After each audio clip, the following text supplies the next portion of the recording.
Okay, let's do it. Let's do it. All right, let's do this.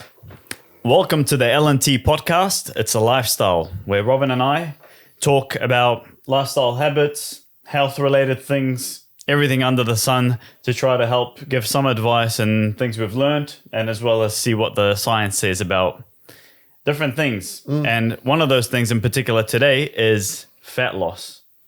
More specifically, is the struggles of fat loss.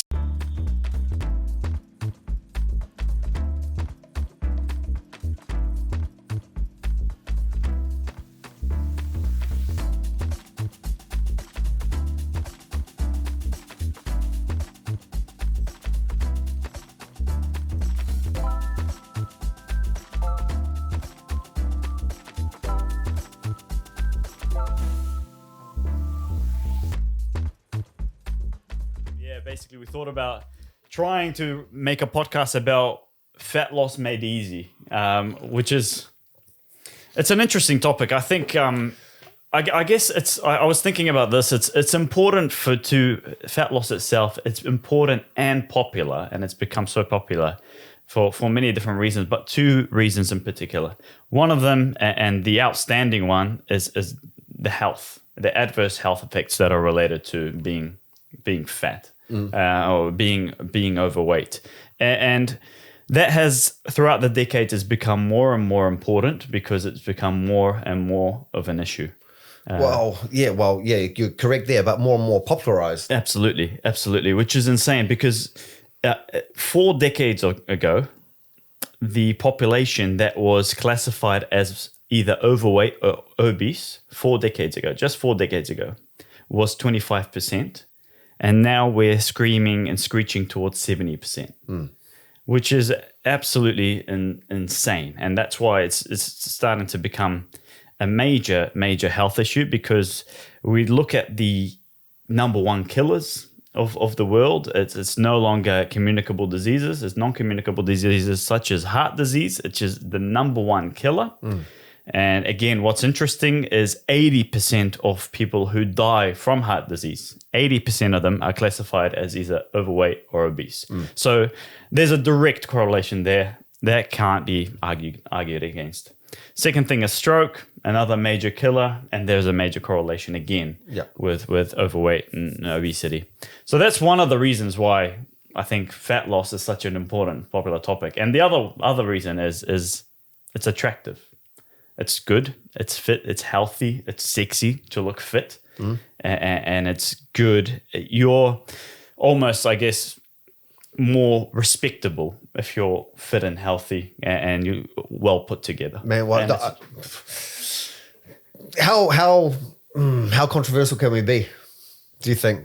Because the reason I say this, and I have had this discussions with a lot of people and over the years, is that, okay, you're a good-looking dude. So it must be the blue. Let's just say we take two Marvins, good looking, fit, you look strong, you look very healthy, you do what you preach. You know, your nutrition's on point, you're sleeping well, you train, etc., blah, blah, blah. If you had second Marvin or Marvin B quite wasn't on his game point. He's overweight, obese. And when we're talking about obese, we're talking a very high percentage of body fat. And not the scale of BMI, because that's irrelevant. That's not a true indication of what actually obese is. But let's just say we're looking at like 30% of body fat and higher. So let's just say Marvin number 2 is in that category, right? You have to consider that Marvin A, that's fit, athletic, goes for a job interview versus Marvin B. You cannot say that Marvin A, which is the fit, looking fit, longevity, glowing skin, muscular person, you will be treated different at that job interview as opposed to Marvin B that is overweight, puffy, dark rings, dark circles under his eyes. You respectively are treated different in society. And that's just not job interviews, that is everything across the board. Like think about when you go, like, let's just say if you're a waiter or a waitress. And saying you look healthy, and I'm not talking about looks wise looking good. I mean, you just look healthy, you can ooze it. There's something very different. I'm not talking about like your face. There's something about a healthy person, they just look different. Different aura, I guess. You get treated differently. And I think that leads on to, like the physical and then the mental as well. Yeah, and you're right, man. Absolutely. And I think it's beyond, because people saying you shouldn't judge a character by how much they weigh or something like that. But I think there's a certain subconscious primitive thing about that. Seeing a healthy person, you kind of think about what that person's capable of doing. Or, for example, if a guy is looking at a girl who's fit and healthy, and subconsciously how he's imagining her as a mother, whether she can look after the kids or be present and have enough energy, and the vice versa is also true. Can he protect me? Can he hold a job? Can he do this, that? And I think there's a lot of subconscious stuff that's beyond our full understanding than just seeing someone like that. I think there's specific things that happen inside us that make us more attracted to such beings. Yeah. And that's inevitable, whether you like it or not. It's just the way it is. So I think that's the other reason why it's so attractive, and why fat loss sells at the moment. It's more so, I guess it sells more because of it's sexy and it's good looking, as opposed to it being healthy, unfortunately, but that's just the way it is. It sells a lot better. Yeah. Yeah, I got a story. I got two stories before we get into like the nitty gritty of like the benefits of sort of weight loss / fat loss. So first story is actually talking to my brother. So he does commercial property, very intense game, a lot of energy output. Yeah. The top guy in their company, he's actually in his 60s. And him and my brother were having a discussion about, what has led to his success. And he said that it's based around his health and fitness goals. But my brother said he looked younger than what he actually is. Like in terms of his age, he probably looks more sort of late 40s, 50s, but he's in his 60s, right? Yeah. And, here's a guy that he presents well. He looks different. His energy's different, and he's a slender guy in his 60s. So even that's had a huge impact on his success within his business. Second story is that a lady that I'm working with has dropped about 30 kgs. Same thing happened to her. The way that she perceived herself changed. The way that she conducts herself with business changed. Even she's got to do, part of her role is to do like presentations, engaging with people, a lot of meetings, a lot of network. And she said she holds herself differently now.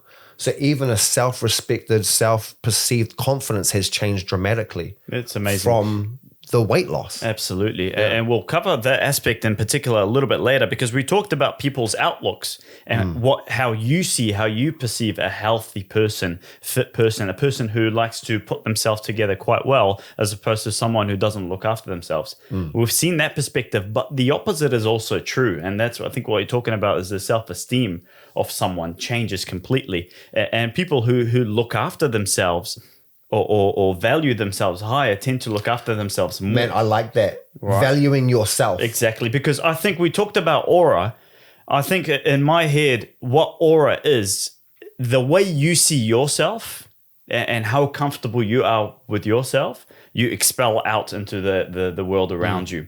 So if you're very comfortable with yourself, if you respect yourself, if you value yourself, people are going to see you as a valuable person. Yeah. And fitter people, through research, show that they value themselves more, or they feel a lot better about their being, as opposed to people who tend to have people who are overweight or obese. Fat people, put it simply, tend to have less self-respect or lower self-esteem, and that's been documented. Well, that's willing to take time out for yourself to train, right? Or eat healthy, or giving yourself ample time to sleep. But there's so much around fat loss and being fit and healthy that is showing self-love and self-respect. Because that's a term that's loosely thrown around, self-love. Well, fuck, man. Show yourself some self-love by implementing some things to get to a healthy state. Yeah. Because let's be honest, being overweight and being fat is just not healthy. You can look at blood markers and you can see, okay, you're not in a healthy state. Yes, people would argue, but this person is like really big, but really fit. Yeah, but how much pressure is he putting on his heart? On everything, in his heart, on his joints. The whole endocrine system, right? Yeah, like how many knee pathologies do we get coming through because they're overweight, like excess joint stress? Yeah. Like there's just so much more to being fit, being healthy, and wanting to lose body weight and wanting not to be obese. There's so many benefits to it that just isn't actually talked about. It's not spoken about because we get into society now, like I was just saying before, that where it is so accepted, socially accepted, where people say, oh, fat shaming. It's not fat shaming. It's like, let's take the burden off our health and our society and then take care of each other. And like you're just saying, hold ourselves, like show love, show value to ourselves. Yeah, absolutely. It's a full circle. Yeah, and fat shaming has picked up in popularity, and I think it's actually quite a dangerous thing, quite a dangerous thought to have, and we'll explain that later. Why I think I'm not a huge fan of fat shaming and the way it is, and I think it's being quite straightforward. It is almost an excuse or a little bit of a comfort word for people to use to back them up and make them feel more comfortable for the short period of time. So we'll cover that later. But what I wanted to ask you is we've covered this fat loss topic, and we've explained it's obviously a bad thing in terms of health, in terms of self-image, and in terms of what other people see you and perceive you. Because whether you like it or not, we are very social beings, and you hear it a lot. Don't worry, don't care about what other people think. We're social beings. You do care about what other people think. Okay, it's just the way it is. You do care about what your wife thinks of you. You care about what your kids see you or perceive you, and even the people around you at work.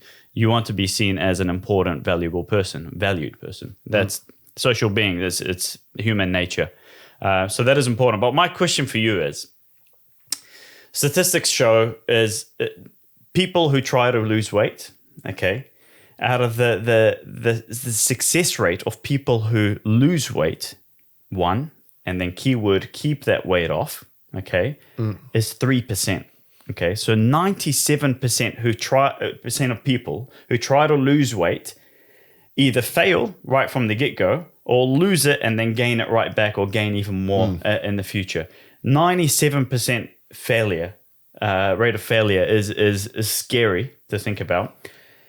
Imagine if that was the norm for everyone's life. Absolutely. Like trying anything. School failure, university failure. Well, beforehand, if I sat you down, if you're a client, and I'll tell you, well, let's enter this pathway. By the way, you've got 3% rate of success. Would you take it? Is it worthwhile taking? Exactly. Yes. But my question for you is why is it? So the formula for fat loss itself, as a depicted formula, is one of the most simplest formulas there is. It's a very easy thing, right? Because realistically speaking, if I just told you, if I gave you a diet plan and an exercise plan, if you followed that plan 100%, your chances of weight loss and getting fitter and healthier are 100%.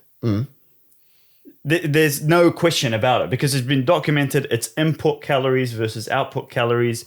If you change those around, flick them, and give that dietary plan, give that exercise plan, the success rate of that client is 100%. There's no question about it. It's not 99.99999. It's 100%. Every single client. If you saw 1 million clients who are overweight and you did that plan, they will all lose weight. I've got, but why is it so hard? Why? Well, yes. Well, okay. So I find like the word hard should be worded into challenge. And are you willing to accept the challenge? Because I don't feel like anything's hard. Yeah. I feel like everything in life is relatively easy if you're willing to put in the grit and the time. Yeah. However, this is my first thing that came to mind, like discussing this, is that are people being honest with themselves? And I'm just going to pick the key point is actually nutrition. Because if someone's doing, and we know that there's many various of techniques that we can do here for nutrition. You can count calories. You can use various apps where you can count your calories, log them. Okay, weigh yourself in. Are you losing weight? No. Okay, drop those calories, change your foods, and keep logging. Okay, so we know that that's one technique. Another technique that is very commonly used is like, this is your dietary plan. and then you're going to stick to this for X amount of period, then we will change it, and then so forth, okay, until you hit your target weight. And then there's undulating plans where, let's just say you train extremely hard Monday, Wednesday, Friday. So they may be your high calorie days, and then your off days that you're not training, those could be your low calorie days. But however, collectively, you're in a calorie deficit. So I understand how easy that is. However, I feel like some people cheat themselves out of it, where if they're logging their food, are they actually weighing it? Because I find this is such a big problem. And then people are like, oh, but I can't live without eating out. Well, yeah, you can still eat out, but do you have a good visual perception of how many calories or how much food you're actually eating? And I feel like when you're being honest to yourself and you weigh your food for X amount of time and you start to see those portions that are acceptable for the amount of calories you actually need, then you can start eating out and be quite accurate. Yeah. However, I don't think people actually count very well. Because if theoretically I say to somebody, oh, okay, you need to eat around 2,500 calories and you'll start dropping weight because you're X amount, and they're like, oh, I'm still being stagnant. I honestly don't feel like they're tracking very well. And that's either because they forget about that little snake lolly that they had, or, I forgot I had that cookie. Because people aren't journaling very well. Yep. So I think, like, for nutrition purposes, that is one key fault, is people are not tracking accurately, or they're not being honest with themselves. And that goes back to valuing yourself, because if you value yourself, you're not going to lie. You're going to be on the money, and it's okay to say, oh, I can't stick to it at the moment. That's all good. Just be very, very truthful. So I think that is one big fault on the nutritional side, why people aren't being successful. Another thing is that depending on your lifestyle, Yeah.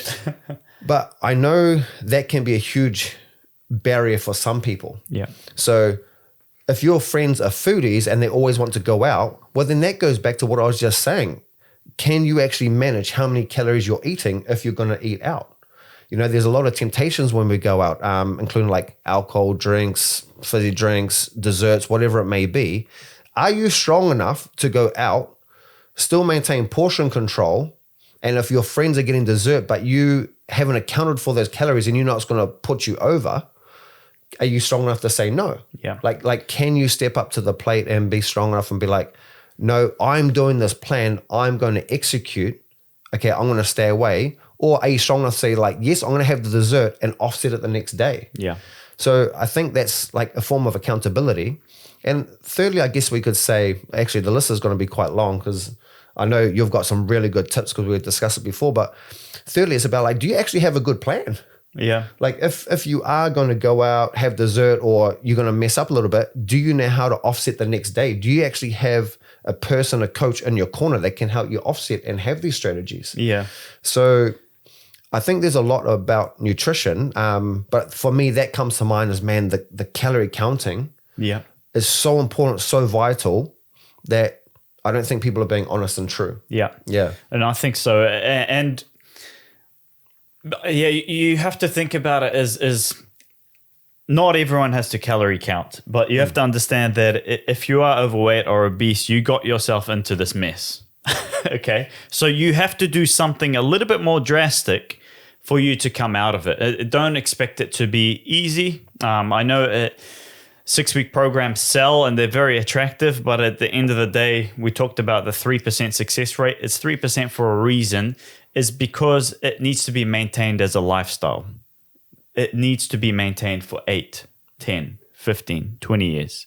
That's when it becomes difficult, okay? And we talked about how simple the formula is if you consume less calories than your output of how much your output is, say your output of calories, how many calories you burn in a day is 2,200, and you're consuming 2,100 or 2,000 calories, you will lose weight. It's as simple as that. There's no magic thing about it. If we're talking about weight loss specifically, you'll lose weight. There's no magic about it. Person A, B, C to Z will lose weight with that formula. It's as basic as that. But like Robin mentioned, there are individual battles that you will have to battle with. And it comes to personality types. Some people can sacrifice a little bit more. Some people can keep goals a little bit more. And that, by the way, all those things can be trained. You can be good. It's not like, oh, I'm born, I can't stick to a goal. I can't sacrifice. I've got a weak drive. I can't do this. It's just not in me. It can be trained. You can definitely train it. There's also environmental factors as well, which are, again, you've got some control over that. And, we've dealt with people who are in a household of 6 to 7 people, and all the other 6 people are eating very, very unhealthy stuff from day to day. The pantry's filled with unhealthy food, and they're trying to make lifestyle changes. There's challenges in that, and it becomes harder. It's not even. We're not equal. We're not all given the same chances and same things. You just have to take it on the chin. Some people have it more difficult. Some people are born in neighborhoods and environments where there's liquor stores and Maccas and KFCs in every corner, and you're just used to it. Some people are born or living with and have a circle of friends who do this naturally, who smoke weed and get the munchies and buy everything in the dairy and smash that back, or get into unhealthy habits. There is a point in time where environment and the individual come together, and it requires a certain amount of strength to lock in and get the job done. Okay. And like we said, it's not easy, but we've seen it work. Well, we're the people where they're the individual that makes the change. Yep. Then their circle of influence starts to change around them. And then what happens, like that direct community, either it be like family or friends, they will start to change. Yep. They will become more successful. And success can be determined by any factor, but they end up doing better. So remember, you could be the founding person that will change the people around you. And that's a really strong belief that people need to have. It's so powerful as well. It goes beyond fat loss itself. Doing that, we'll talk about the health benefits of that, but the mental strength you'll gain from that is for me is more important than any other physical aspect, because it can change the physical aspects as well. If you're mentally strong up here.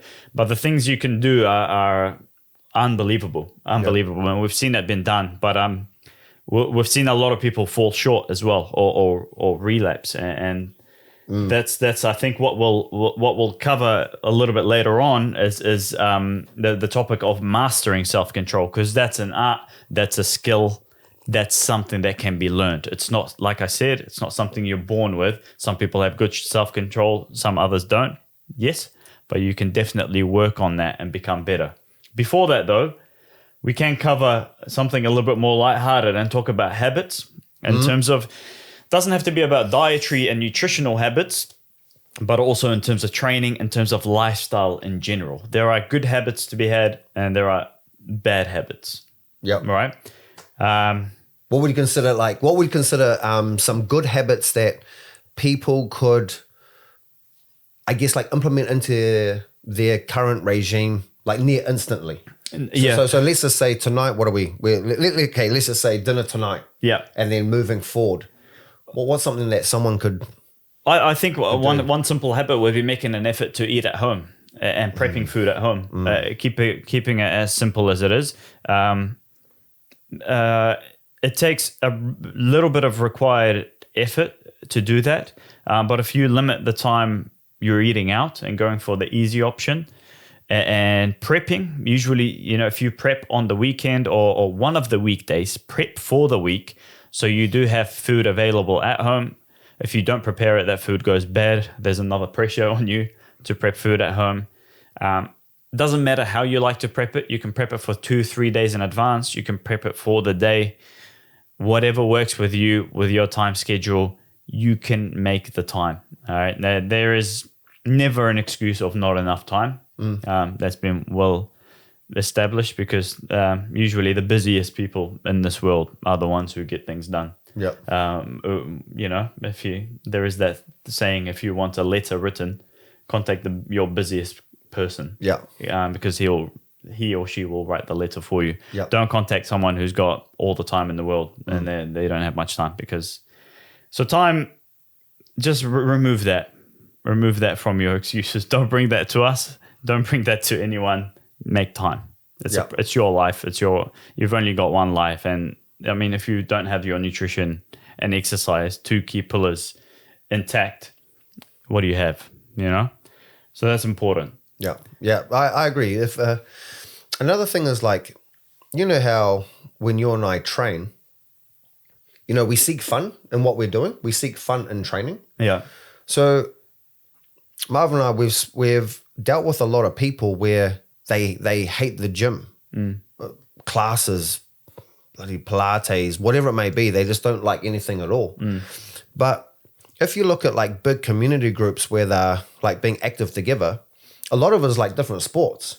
So like getting together with some friends, and I got a friend of mine, he gets his whole family together that typically they weren't that active. And now this is going on, I think 2.5 or 3 years, since COVID, since lockdown. The family still get together and they may go to a basketball court. And we're talking like cousins, aunties, uncles, like siblings. It's really cool where they're like every 2 or every 3 weeks, they'll get together and play sports. Yeah. But what started to happen now is that collectively as a whole community, they're playing sports and having fun. And they can do different sports all the time, like it would be volleyball, basketball, going to the pools, whatever it may be. It's just surrounded by a whole lot of fun. Yeah. And then what they've found, though, is that like the little subgroups of the family in between, they're still doing a little bit of activities now. So it could be like, we're going to walk to this cafe, grab a coffee or whatever it may be, grab a tea, and then just walk back home. So all they're doing associated like the physical output to something that's near enjoyable. But another thing that they've done, because it's become like a habit now for years, the food has started to alter. So what you're just saying before, eat more at home, cook more at home. So they're starting to take more pride in that. And that's, I think, starting to increase like their self-love, their value. So that's another good habit that people can do is like, whatever's fun in terms of outlet for you, do that. It doesn't have to be gym. Really good point. Absolutely. And I always tell this to people. You're never going to be judged if you don't enjoy the gym. There's no problem. If you don't enjoy the gym, no issue at all. If you don't enjoy running, no problem at all. If you don't enjoy swimming, if you don't enjoy sports, again, no problem at all. If you don't enjoy physical activity, there's something wrong with you. And it's quite straightforward because it is one of the human needs. It's not something... I don't like physical activity, I don't do it. There's an issue that you need to address, if that's the point. I don't mind if you don't like 999,000 types of physical activity or exercises, fine by me. But if you choose not to exercise or not to be physically active, at least for a small portion of the day, there's a big problem with that. And that's non-negotiable. It's not like I choose to do this or that. It's my life. It's a basic human necessity. It's like social contact. It's as simple as that. I've never had anybody, I've literally 100%, I've never had anybody do some form of physical activity, whatever it may be, and said, oh, I don't feel better. Like literally. So Marvin and I, to an extent, we've even done hospital work where we've had to do mobility work in a hospital, right? COPD patients. Yes. Yeah. And we've had some people with extreme health risks, and this is why we're harping on about this here, is that because we've actually seen the back end of the scale when people are at their worst. And when some people are in critical care in a hospital bed and we're wanting to ambulate them, move them, right? Get them up, get them moving, get them walking. They are so friggin' happy. So you want to be aware is that you have this gift. If anything, you have a gift from whatever you believe in, if it's a higher realm, spirituality, God, whatever it may be, you have been gifted with a highly functional body. Or even if you haven't, there's still stuff that can be done, right? There's still some form of movement, and I guarantee you'll just feel better. Just being physically active. Yep. Using the body that you've been given, our whole skeletal structure is made for movement. And there's a reason for that. It's not like, when I say there's something wrong with you, I mean, it could have significant adverse health effects mentally and physically. So it needs to be addressed if you're not exercising or if you're not physically active of some way of sort. Yeah. So that's what I mean by that. So it's absolutely crucial. It's a pillar, and we're designed to move for a reason. It's just because it needs to be done. Our body requires movement every day, right? Yeah. So that's why, like Marvin and I, we wear our watches, and this works well. Particularly, it works for me quite a lot. Is that I'll just have like a step counter, and then I'm just aiming for that. It can be something as simple as just some form of measure that holds you accountable that you can do daily. That's going to increase that physical output. Yeah. Yeah. And that's going to be part of the equation. Absolutely. It doesn't have to be challenging. Yeah. Yeah. Another habit, a bad habit that I've been, you brought it to mind just before. It's a very precise one, but I thought I'll raise it as well. Is while cooking, and you were talking about counting your calories, and people miscount or aren't counting straight. One of them is cooking oils. For some reason, it just goes missing. You just count and put stuff on, and whether you put a tablespoon or 12, it's the same thing, as if it's just like, I'm just making sure the pan doesn't stick. The food doesn't stick to the pan. It's 100% fat, cooking oils. It's the highest thing in calories you can possibly consume is that. And a lot of the times you'd apply cooking oil, you'd cook something, and then you'd remove it, and then you put the pan back in, and you'd reapply cooking oils again, and to add the meat, for example, you've just finished with the veggies. All that is going to get consumed, and it adds up. And a lot of people don't, that's a teaspoon. Put around there. Big thing. And again, when you're eating out, you've got no idea. You've got no idea how much they're using. And it tends to be on the higher side. It tends to be overshot. Sometimes you're walking past and the food's shining from the plate. It's glistening in your eyes from how much oil it's got. So I think it's a good habit to actually be a bit more cautious and wary of how much oil you're using. And it also doesn't make a huge difference in flavor if you're using this or that. And reading labels. Because you and I, a mutual friend of ours purchased another friend some Oreos. And Marvin and I, so you want to read labels. I guess that could be another good habit, or it could be seen as a bad habit. If you're not actually aware of what you're consuming, could be a bad habit as well. Yeah. Depending on how you want to look at this. But Marvin and I, we're always glass half full. So we'll just say a good habit is reading labels. And was it 9 grams of sugar per Oreo? Was it 9 or 6.5 or 9? I can't quite remember. I think it might have been 9. It's and insane. Marvin and I were discussing like 9 grams of sugar is a lot. And this was in one small Oreo. So it's not even going to fill you up. Now, people have packs of those. Yeah. And I think, a good drill, sometimes I'll do this, is bring a scale, a small scale. And if you see whatever food, for example, this has got 5 or 6 grams, pick up, if you've got sugar, put some sugar into the scale.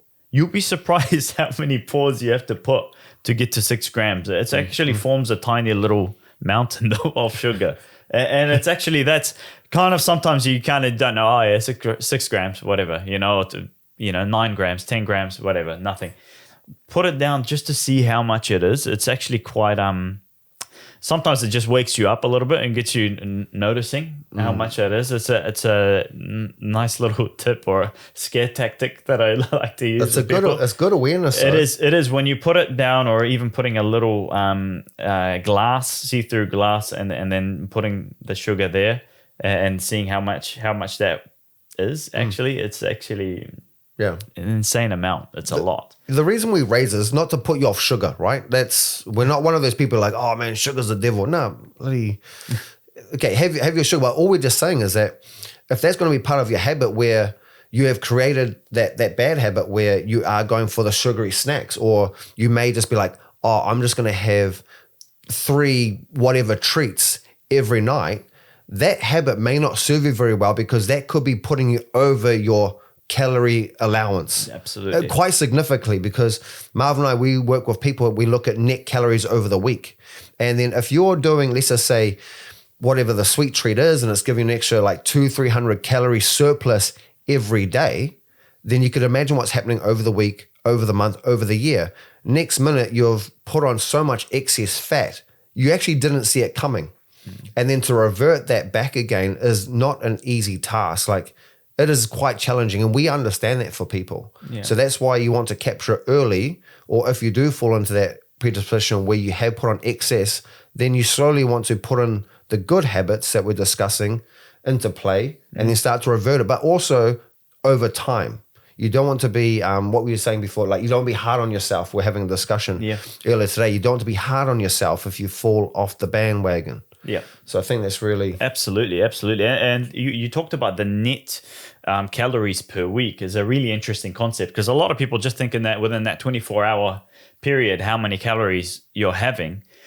But if we're looking at a long period of time, if you're 150, and this is well documented, if you're 150 to 200 calories over every week, it's not a lot if you think about it per day. 150 calories extra.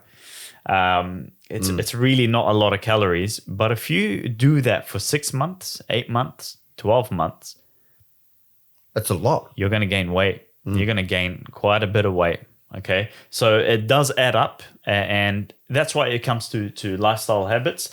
And we're not saying, like Robin said, you have your sugar, you can still have takeaways, you can still have your chocolate, have your dessert. It just doesn't have to be every single day. You know, just manage it. And obviously, if you are on a calorie deficit or calorie restrictive diet, you need to count it. You need to account for it the next day if you've gone out of whack. It's very important, okay?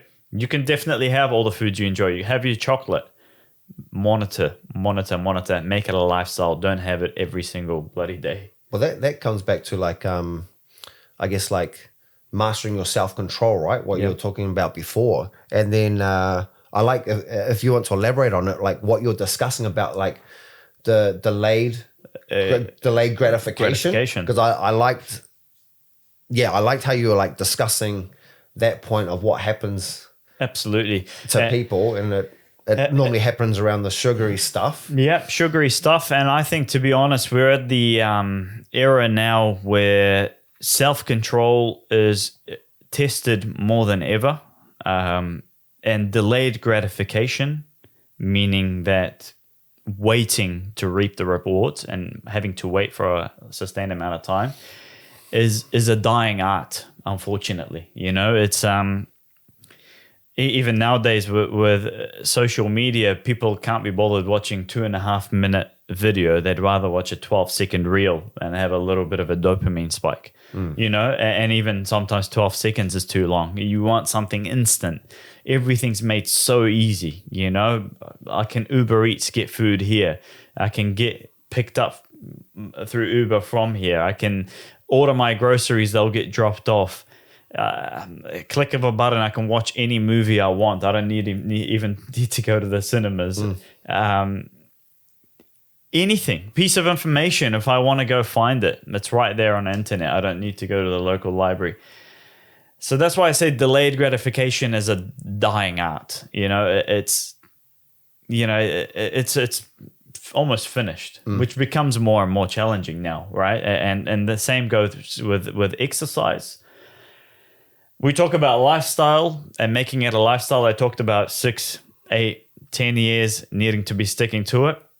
Unfortunately, it doesn't sell. If I was to tell you, you'll get the 6-pack, you know, put some fake tan on, put some oil, take my shirt off, take a photo, I'll get you this in 6 weeks. Yeah, I'm going to get more buy-in for sure, you know. But it's also, you know, you're not practicing delayed gratification and you're not going to reap the rewards. Nothing good comes with a snap of the button, you know, or a click of a hand, a click of a fingers. It's just, it takes time and you need to practice that. And how do you practice self-control? What's one of the key? I got an easy one. And I think a lot of people better resonate. And I'm interested if you've been aware of it as well. Okay, so let's say yourself, wifey, even a bunch of friends, right? You're in a car And let's just say you were to buy takeaways, whatever you're celebrating, something massive, you're like, oh, stuff it. Yeah, it's on my calories. I'm all good. I can eat whatever. Yeah. But you're just going through the takeaways because you're actually driving to a destination. Let's just say it's 10 minutes away. Yeah. How many people, see me, I can leave the food there. Yeah. I don't need to snack straight away. Yeah. Because I got self-control. Yeah. Some members of my direct family. And you've proven this. I've seen you many times. Some members of my family, not going to say names, that I live with in my house. I've got a wife and 2 daughters, by the way. Can't do it. Can't do it. Don't have the strength. And Yeah. I find that very, very bizarre. Just wait the 10 minutes. So what I've been doing to practice that's one thing. Buy some nice food and don't eat it. And you have to wait until you get back home.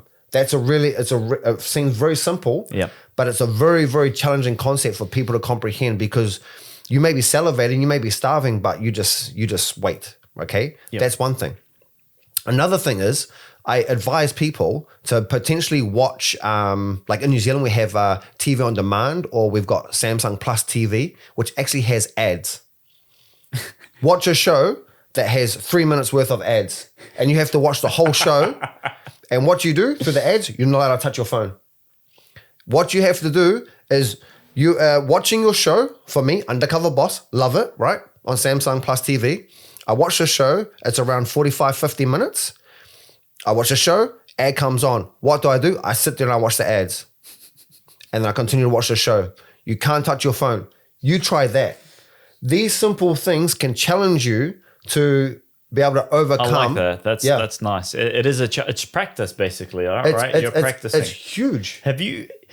One of the habits is actually dealing with your hunger and dealing with hunger and what it means. I was reading an interesting research article, and it's interesting now because being well and truly hungry in the West is almost you're hardly ever feeling it. Yeah. Not many people really feel, and people, here, I'm starving, I'm hungry. How hungry? Have you practiced how hungry you could actually get? Yeah. And then then you'll understand what hungry actually is. When no one's ever hungry in the West. Okay, there's food everywhere. You can get it, and we're always eating when we're like 30% hungry. Yeah. Or maybe 40 if you're, I've done the 40-hour famine.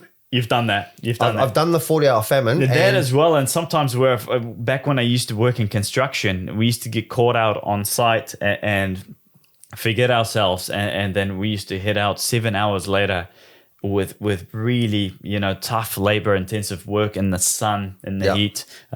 Remember we were up north working on a site there.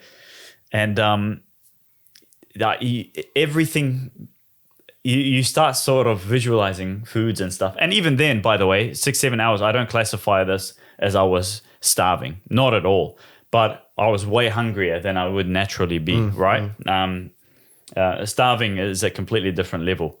But you start fantasizing about food. And you see a food that naturally you just walk past and you're like, what is this? It's a basic sandwich in a bakery. And all of a sudden you're like, there is potential that you could marry that sandwich there, but dealing with hunger, it's actually a nice challenge as well. You see, watch the commercials and sit there and be disciplined to watch them as a form of practice, just anyway. But which is what we used to do. It's crazy now. But also hunger is test yourself. Lots of people say, "Are you really hungry?" You're not hungry. You're not. We're hardly ever hungry nowadays. No, we eat way before we are. We're very, very hungry. So it's a good habit, good practice to have. That's a really good practice. And then I would say, would you find like sort of getting yourself around that mindset? Then would you find that you got time to like assess the consequences? So absolutely, you're good at that, by the way. You kind of just visualize things like. Robin's preparing for a jiu-jitsu comp, the Worlds in August in Vegas. And we recently had a night out, mid-Christmas winter party or whatever it was. And it's just nothing works with you. I tried to make him have a drink. I tried to make him whatever it is, it's just completely, it's almost like you've blocked me out completely and you're just looking at a table of your consequences. Like, what would happen? First, what would happen if I ate this and did this? And what are the consequences if I didn't eat this, And you weigh them out, and I'm just this blurry noise in the background. It was good. You did do a good effort. Yeah. But the thing is that when we're weighing up, like assessing the consequences, and I wouldn't say it's like it's only food, like it's actually quite a big deal, because if you make a bad decision now, you will have to pay for it eventually. And I don't know what form that could be. So Marvin talked about cardiovascular diseases being the number one killer globally when we're talking about like physical attributes leading of causes from obesity. Well, man, I don't need the ice cream. Yeah. I don't need the cookie sometimes. But that's the consequence. And this is what people need to start thinking about. It's like, okay, what is your consequence? So for me, there's some foods that make me feel lethargic. So then I won't have them at work, because then I will feel extremely tired. And sleepy. Yeah. So then I know that is my consequence. I don't mind having like sorbet or an ice cream or whatever, but I'm not going to do it all the time, because I know the consequences put on excess weight that may start hurting my knees if I want to go for a long walk with my family. Yeah. Or I may not be able to run around with my kids because I'm overweight. So these are things that you actually want to start thinking about. Don't be so short-sighted and narrow-minded. That's the magic of delayed gratification, which has disappeared. You're always thinking about, man, this donut is going to feel so good in my mouth right now. What flavor? Right. What flavor? I don't know. I've been. What are you? I don't even. Oh my goodness! Tiramisu. But when did you last have a donut? I don't know. It's been a while. It's been a while. Maybe last year for Christmas. I was thinking like Bavarian cream. Anyway, please continue. But there's also short term as well. Like you said, you feel lethargic. Because for me, I think about, yes, we do. People say, you guys, you probably don't eat. It tastes amazing. For that moment in time, for the first 28 seconds, it feels amazing. Are you still talking about food? Are you? 28 seconds. Are you talking about the donut? I can easily get over 30 seconds. Come on, Robin.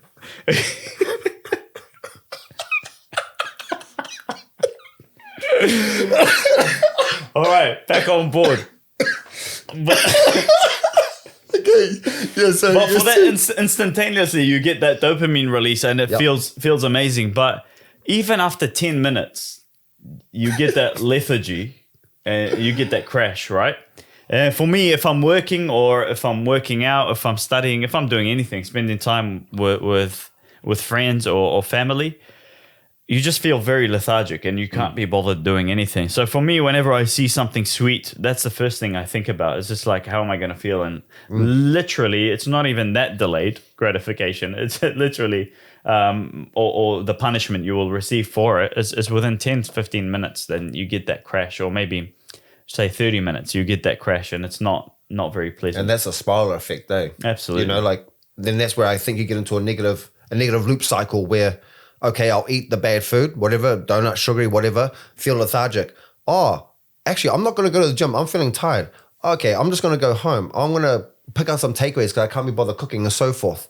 And then I'm sure a lot of people can relate to this is what's a continuation of their day in and day out, week in, week out sort of lifestyle. Absolutely. And and that's why it's crucial. Assessing those consequences, not just immediate consequences. Yes, it's going to taste good. It's going to feel amazing. And then you need to think about what's after that, Which is what you're good at doing, like setting your goals. Like, absolutely. And from time to time, it's fine. From time to time, there's nothing wrong with it. Like, absolutely do it. And especially if it's social evenings or if you've got a birthday or whatever it is, you need to set that as on this date, I'm going to have this. I might go eat this or drink that. That's fine. You've planned it. It's already scheduled. But don't every now and then on a weekly basis, you have to think about the consequences of your actions, because like we spoke about, even being 150, 200 calories a week over is eventually, if you're doing that for a long amount of time, there's going to be consequences. Yeah. Yeah. Yeah. The other thing for mastering self-control, I think is quite important, is setting clear goals, setting achievable, smart, and clear goals. And a client of mine, we recently spoke about goals, and a lot of people tend to be really good at setting big goals because they can fantasize or dream about them, like I want to run a marathon by November, or run a half marathon. I want to lose 20 kgs, another goal from a client, by Christmas. Big goals are exciting, and you kind of picture yourself at the finishing line. But from where you are at that stance to that finishing line is all blurred. You just think somehow that's my goal, I'm going to get there. But it's absolutely crucial to set smaller goals, stepping stones, to get to that goal, okay? If you've got a marathon in November, what sort of distance should you be running by the end of July? What's your training looking like? What do you need to achieve by the end of August, September, October? You need to have stepping stones. By the time September comes, you've done nothing or hardly prepared, or you've been just sporadically training for it. And all of a sudden it becomes this unsurmountable goal, and you're demotivated, have a relapse, have that burger. You just say, F it, Give up. Yeah, that's it. It's gone. So setting small goals is absolutely crucial. Revising on your goals at the end of each month, have a look.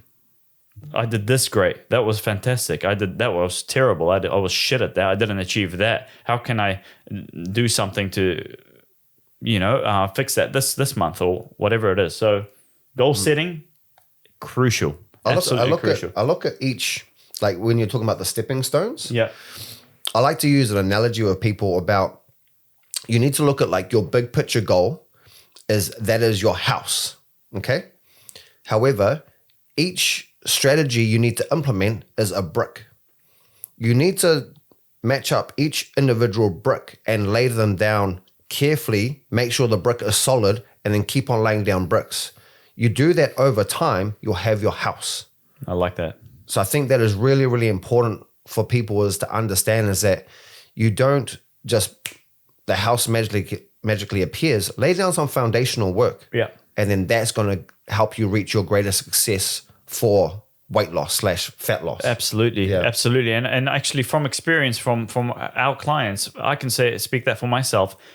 They're amazing at setting big goals, end of year goals or this goal or that goal. They're really good at that, but they're not very good at writing or planning out how the particular steps, the small goals that lead up to that big desirable goal that they're trying to achieve. So I think human nature, we're quite good at setting those big goals. But I think one piece of advice is lay it out and revise every 2 weeks, every month. Revise. You have to review.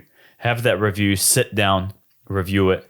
What did you do good? What did you do bad? How are you going to fix it to keep driving towards that goal? And that's part of, like, I guess, being like self-accountable, right? So like you want to be like, okay, Marvin, you messed up on this phase, which is fine, but sort it out. Yep. Right? Yep. And then, because you want to be, you're talking before about like self-accountability and being like stern on yourself. Yep. Yeah. Which I think is going to be important, where not belittle yourself, but telling yourself, okay, I'm not doing this right. I need to make these common changes and then implement those strategies. Yeah. Yeah. Absolutely. Instead of letting yourself off the hook. I think so. I think we talk about body positivity and positive reinforcement, gratification. We talk, and all of that, by the way, is well documented, well researched, and it's fantastic stuff. But don't be a little bitch. I think we're getting to the point where, and this is where we talked about the fat shaming. And I feel like fat shaming is just a campaign to protect fat people from reality. That's all it is. We know it's unhealthy. We know it's driving your self-esteem down. So let's create this campaign that's going to be like a protective envelope, so we can continue being nice to ourselves while we fucking drive ourselves down to the ground. That's all it is. And that's why I said earlier that it is a very dangerous concept, because you can create that with anything, anything negative behavior. You can create this protective envelope to kind of feel cozy inside and be like, oh, because there's this fat shaming thing, I'm kind of protected. People can't say anything about me. I'm happy. I can stay comfortable in this zone. I don't need to change anything about myself because I'm this, that. So I think it's a very dangerous concept, and I think people should be careful of that concept. And and that's when what I mean is by it's good to be positive about yourself, but it's also important to be stern. And if you've got bad habits and they need to be addressed, you need to be able to look yourself in the mirror and say, no, I need to do this. I need to fix this. This is wrong. It's incorrect. I'm unhealthy for being like this. This is affecting my physical health. This is affecting my mental health. Fat shame all you like, or don't be fat shamed. Be protected. You're unhealthy. Things need to change. And that's what I mean, that you need to be stern. Don't just be floating with positive reinforcements. I think I'm not a fan of that, and it's not just because I'm just saying that I think it's a dangerous ideology to have. Well, it's not going to help, and it's not going to help if there's no action being taken for change. Yep. And then I guess like action to change, right, is being able to understand yourself. Yeah. So what I mean is, like, if you've tried something and it hasn't worked, just try something else and then see if that's going to work for you. So what I mean is, like, okay, let's just say you're not into calorie counting. It's just not working for whatever reason. Well, then seek a professional that can just write up a nutrition plan for you and just give that a go. Yeah. You are your best teacher and you're your best student, because you will learn from your own experiences. And I think that's really important, is that trial and error just for some people, because you will know actually what's best for you if it's coming to like positive changes, because you're living your life. I like that. Yeah. That's strong. That's a really, really strong concept. And like Robin said, do track your progress. See where you go wrong. See where you go, where you do well. Some things might not work for you, like calorie tracking. Other things will. Deep inside, you know what your weaknesses are. And we were having a laugh about that. Is the made up quote that knowing your weaknesses is a strength on itself. Oh, sorry. Who quotes that? Aristotle Johanna. Before Christ. But it really is. I think it's a nice quote that I came up with. But I think being familiar and close and comfortable with your weaknesses is a strength on itself, because you're addressing it, and it's kind of the same as have your friends close and your enemies closer. Just be close and admit that. Sour lollies, you bring them close to me, I'm eating those bad boys. They're going. Croissants, you have that. That's gone. That's gone. I know my weaknesses. Okay. And along with other stuff, this is some things. Yeah. My next question. Okay, so that would be considered your relapse. Oh, yes. How do you bounce back then? Very, very good point. Right. Yeah, what's the strategy? Because it all happens to everyone. Yeah, absolutely. Put a burger in front of my face. Yep. And I will go 1,000 calories over that day. I do not care. But what is your strategy for people that are listening is, okay, how do you bounce back from what you'll consider like a relapse? Absolutely. And look, people say, no, I'm going to stay mentally strong. Statistics show you will relapse. Majority of people will relapse. You'd have to be just a robot not to. Okay. So one is have a plan before you relapse of what's going to happen. 2, what I do is literally the steps we covered. Reassess your goals. Go back. Reassess the consequences. Okay. Make sure you're managing your environment. Okay. Am I relapsing? I've got a group of friends, especially through football and stuff. They love drinking. They love getting to do that. I could hang out with them every weekend. I'll be on it every weekend. Okay. You got to control that. Okay. Manage your environment. Okay. Everything we covered, positive reinforcement, but also being stern with yourself. Go back, see where you went wrong. What happened? What were my goals? Why did I screw up? Look at the bigger image, okay? And go back to the delayed gratification that you're seeking to achieve. All right. That's all the relapses is basically, it's a cue for me to reset the cycle.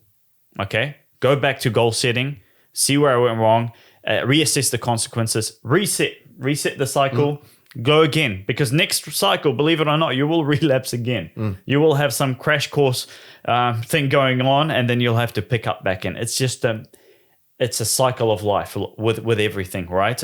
We go through those cycles. It's just you need to address it. You need to have a goal beforehand, before you relapse, to assess it. So you're not beating yourself up. You're like, okay, this happened. Yeah. So be it, Marvin. No issue. Let's just reset. Absolutely. Yeah. Not beating myself up, but also not being very stern with myself. Yeah. I went wrong. Address it. I was wrong. Yeah. You know, I went wrong. I was a little bitch at that point in time. I gave up. And you need to be like that. It's not like I'm digging a hole for myself and going into it, but I know I could do better. And I know I've succeeded in the past, okay? And I know it's foolproof. I know this thing is foolproof as long as I stick to it and follow it. So is fat loss, losing weight. It's foolproof as long as you stick to it. Yep. How cool is that? The equation's there. Yep. Everything's there. The answer is there. It's not like there's a hidden concept about it. Just follow it. Yep. You know, so... It's an open book exam. It really is. You can pass. It's all laid out. It's basically silver platter. Here, this is the equation. Yeah. It's more known than ever. It's been researched more and more. Man, it's at your disposal. Absolutely. Just execute. I think so. I think that's a nice message. Robin and I, I'm pretty sure you could tell from this podcast, we're pretty passionate about this topic, but and we deal with so many people that struggle with this, and our goal is that we talked about that 97 to 3%. If we can motivate them and change their lifestyle and change that 3% and bring it to an 8%, to a 10%, to a 15%, and flip it around even higher, why not? We'd love to do that, you know, and we're driven to do that. But it starts with you. I know your environment, everyone's environment is different, and we're not all starting from the same starting line. Some people have it messed up, okay? And I understand that. And there's different situations, and people have it messed up in their careers, in their social life, in their families, in their nutrition, and their diet. We're not all on the same platform. And I know it will be more difficult for person A than it will be for person C. I understand, we understand that, okay? But it does come down to you. Okay, it does come down to your resilience. It starts with you. It is down to you. Okay, that's the final thing. Be positive. Be kind with yourself, but also acknowledge when you've gone wrong, and that's when you need to be stern. It's like it's kind of raising a young child. Being positive and reinforcing, absolutely, but need to be a little bit authoritative and stern when things need to be taught. I think, that's a nice message. No, that's it. Yeah. Anything else to cover? Nah. Apart from No, we laid it out. We laid out the plan, and I think it's time for people now for that self-accountability. Go back, re-listen, write down some strategies, make up a plan. If you need help, reach out to us. Yeah.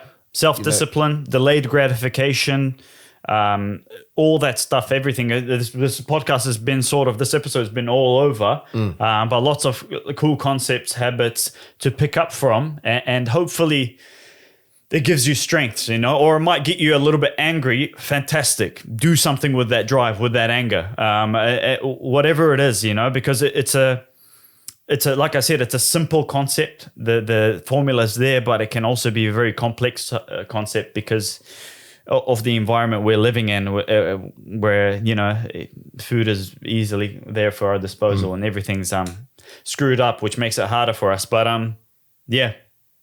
Do what you want with that piece of information, and I really hope it helps you. Yeah. Reach out. Peace out. Peace out. Woo. Are you trying to make this a challenge? Holy hiccup.